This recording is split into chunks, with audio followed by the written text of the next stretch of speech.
श्रीराम, श्रीराम,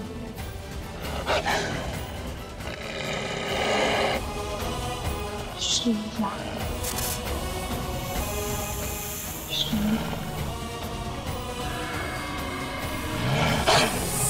श्रीराम।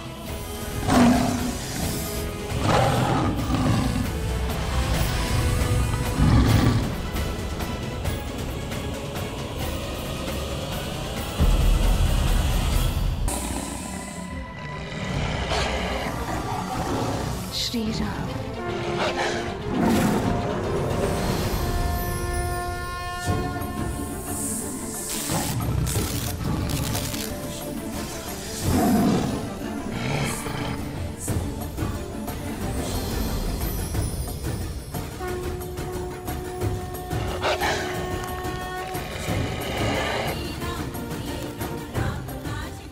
एक बार दान देने के लिए मर्यादा की रेखा पार की थी मैंने।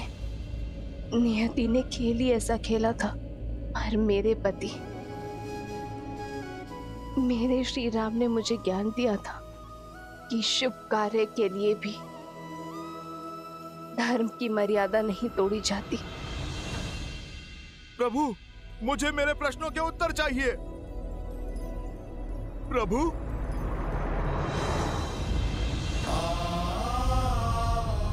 हनुमान,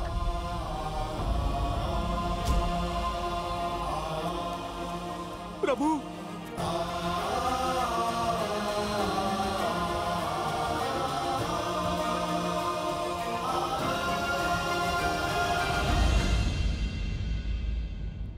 प्रभु, ऐसा नहीं है कि आपको मां सीता की पीड़ा का अनुमान ना हो।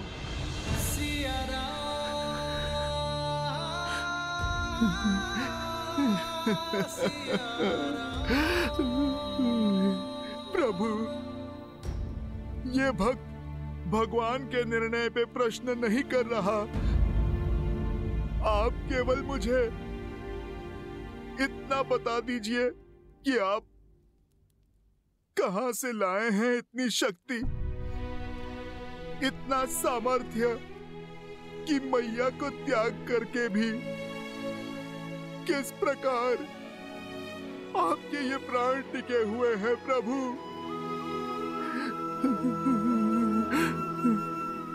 और अगर अयोध्या में अपनी मैया के ना होते हुए ये पुत्र अभी तक कैसे जीवित है प्रभु?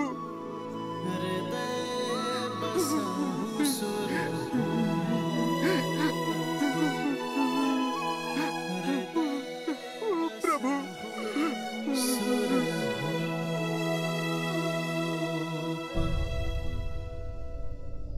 हम दोनों में ये शक्ति समाई है हनुमान, क्योंकि हम दोनों अपना कर्तव्य जानते हैं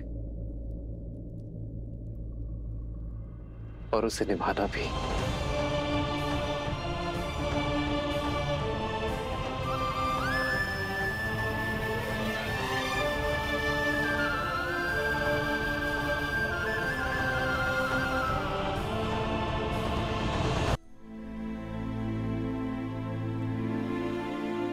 प्रभु, आप किस कर्तव्य की बात कर रहे हैं? अपनी सबसे शुद्ध धरोहर को खोकर क्या धरोहर देंगे आप प्रजा को प्रभु? शुद्धि की गंगा को इस अयोध्या से बाहर भेजकर कैसे होगी अयोध्या शुद्ध? कल जो लोग धीमी ध्वनि पर मेरी माता पर लांछन लगा रहे थे, वही लोग चीख चीख कर खुलकर उन्हें अनुचित कह रहे हैं। और अब संदेह है, लोग अपराध के कारण अपनी अर्धांगिनी का त्याग कहीं परंपरा ना बन जाए प्रभु।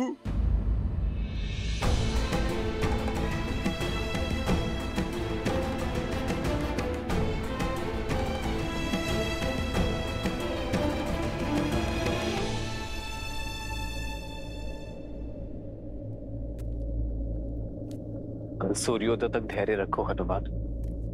कल सूर्योदय की पहली भोर के साथ मैं नगर को संबोधन करूंगा, उनके हर संदेह पर विराम लगाऊंगा, उन्हें अपने हर प्रश्नों का उत्तर मिलेगा।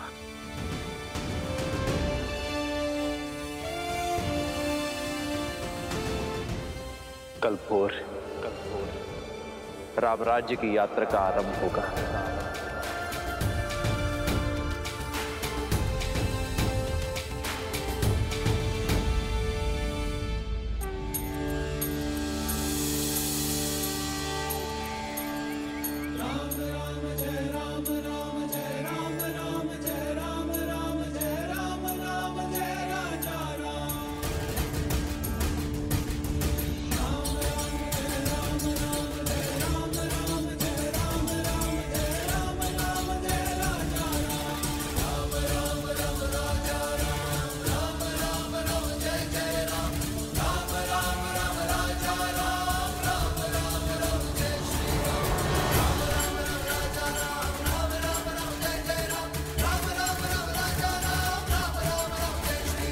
मुझे अब तक पता नहीं चला कि आखिर महाराज ने बुलाया क्यों है। मुझे तो ऐसा लग रहा है कि जो बातें उठ रही हैं ना, वही सत्य है। महारानी सीता का त्याग कर चुके हैं महाराज, वही बताने के लिए बुलाया गया है।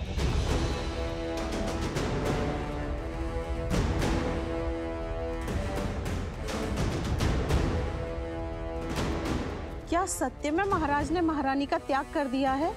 नहीं नहीं, हमारे महाराज महारानी का त्याग नहीं कर सकते।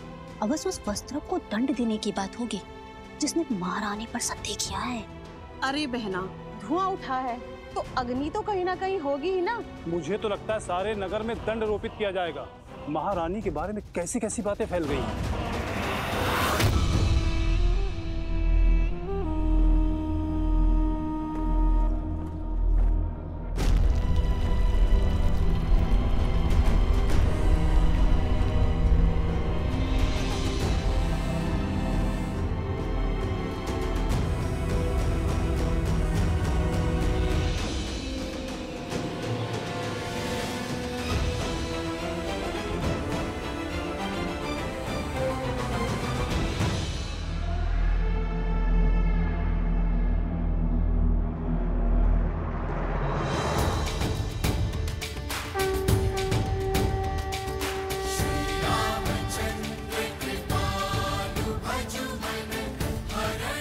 सियावर रामचंद्र की, सियावर रामचंद्र की, सियावर रामचंद्र की, सियावर रामचंद्र की।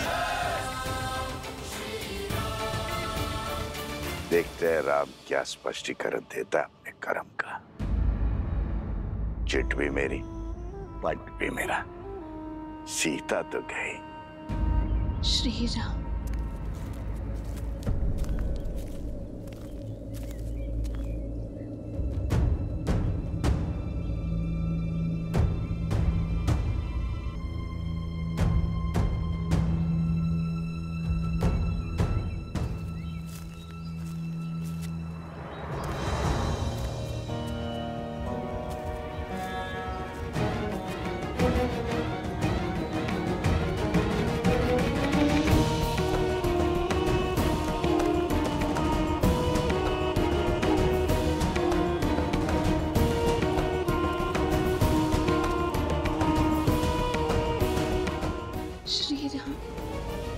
इस भूमि पर सबसे अधिक पूजनीय होती है नारी, क्योंकि नारी के त्याग की कोई समानता ही नहीं।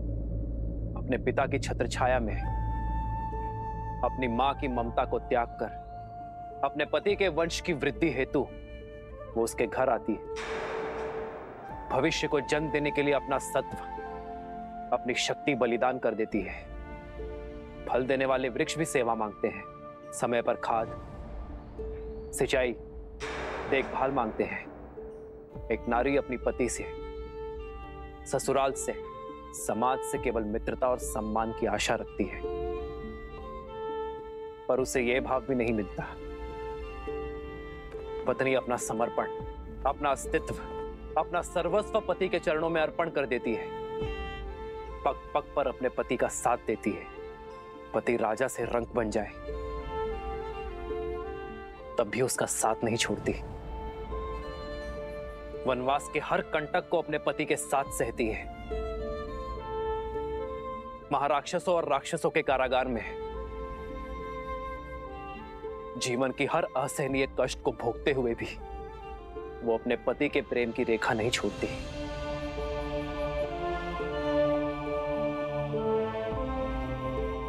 मेरे प्रिय प्रजाजनों, नारी पर झूठा लांछन लगाने से उसकी पवित्रता क्षीण नहीं होती, उसके त्याग की पराजय नहीं होती।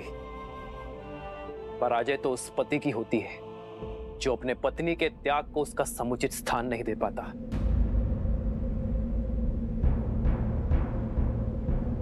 मैं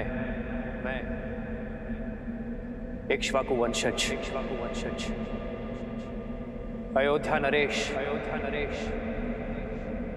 दशरथ पुत्र राम रघुकुल का मुकुट सर पर धारण कर आज आपके सामने खड़ा ये स्वीकार करने के लिए कि मैं पराजित हो गया।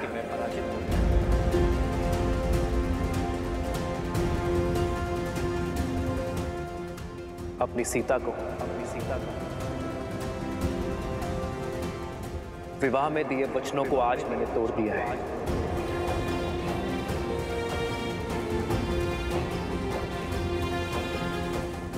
रावण के देश में जाकर अपना शौर्य दिखाकर मैंने सीता की रक्षा की, किंतु अपने ही अयोध्या में फैले कुविचारों के दानव से, संदेह के व्यूह से मैं अपने प्रिय पत्नी की रक्षा न कर सका। आज राजा राम की विजय के लिए, राज सिंहासन का कर्तव्य निभाने के लिए आज मैं अपनी सीता को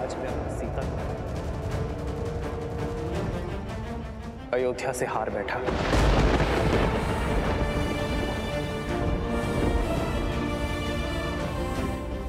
किंतु इसका यह अर्थ नहीं कि मुझे अपनी सीता की पवित्रता पर तनिक भी संदेह है। मेरे रोम रोम से स्वर उठता है कि मेरी सीता अग्नि की भांति पवित्र है।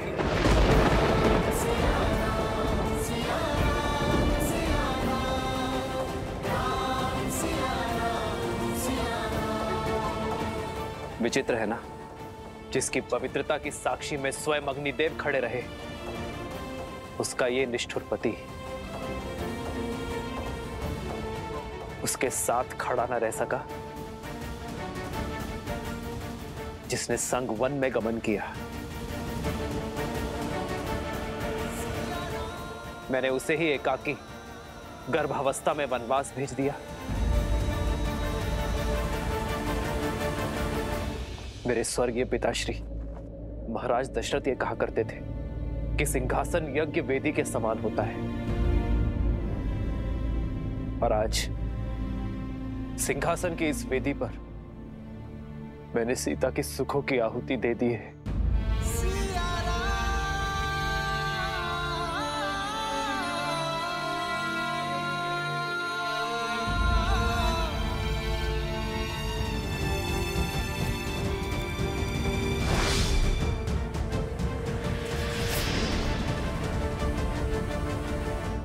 कौन है आप सब?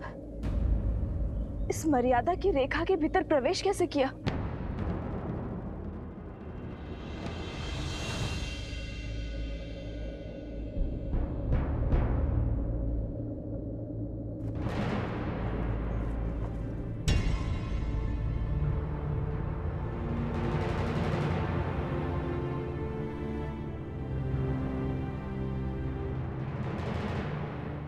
पर अब कुछ नहीं हो सकता। धनुष से बाण निकल चुका है। ये धूल देख रहे हैं आप? ये धूल एक ही क्षण में उड़ जाएगी, वातावरण में समा जाएगी, आपके श्वास में बस जाएगी, किंतु इस धूल के प्रत्येक कण को कोई पुनः एकत्रित नहीं कर पाएगा। वैसे ही मिथ्या संदेह में कहे गए शब्दों को मिटाया नहीं जा सकता। मेरे राज्य में फैले कुविचारों को, राक्षसी सोच को मिटाने का प्रण दिया है मैंने मेरी सीता को। इसलिए मैंने सीता के साथ वनवास धारण नहीं किया। आज अयोध्या के मनुष्य जीते, पर मनुष्यता हार गई।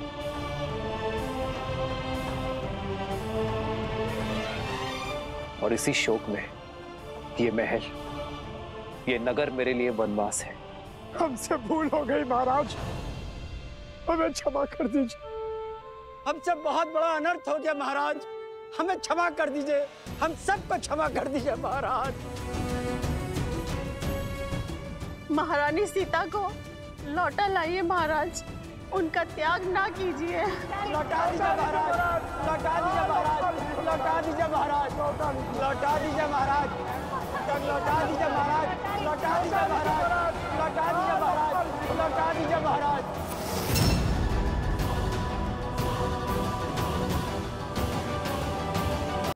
किसी राज्य में अधर्म प्रवेश कर जाए तो दोष राजा का होता है। मैं अपनी प्राण शक्ति के बिना रहूं, यही मेरा प्रायश्चित है।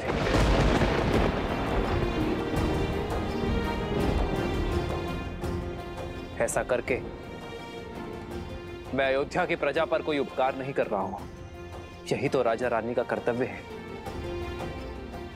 आप केवल ये स्मरण रखें कि बुरे विचारों की औषधि शब्दों में नहीं, आचरण में है। इसलिए आपके राजा तथा आपकी रानी ने अपने आचरण से प्रमाण देने का निश्चय किया है। जो धूल बिखर गई है, उनके कणों को पुनः एकत्रित नहीं किया जा सकता, किंतु भविष्य में वो धूल फिर ना उड़े, इसका प्रयत्न अवश्य किया जा सकता है। भूल सुधारी जा सकती है, पाप नहीं। पाप से केवल सीख ली जाती है। आपके हृदय में जिस संदेह ने प्रवेश किया है, अब उसका त्याग कर दो। अपने भीतर बस रहे अधर्म का त्याग कर दो। यदि एक महारानी के बलिदान का प्रायश्चित करना है तो समस्त अवध राष्ट्र में ज्ञान और मर्यादा का विस्तार करो।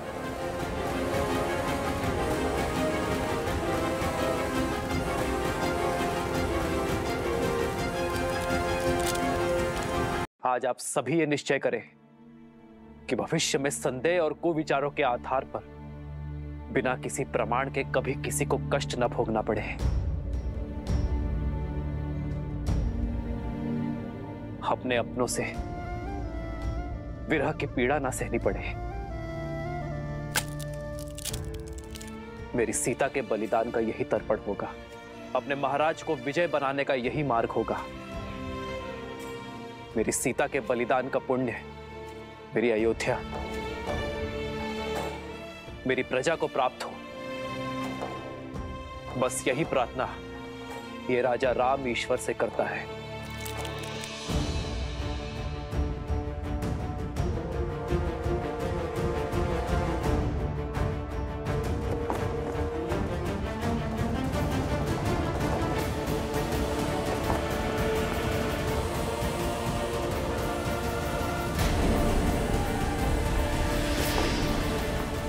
भैया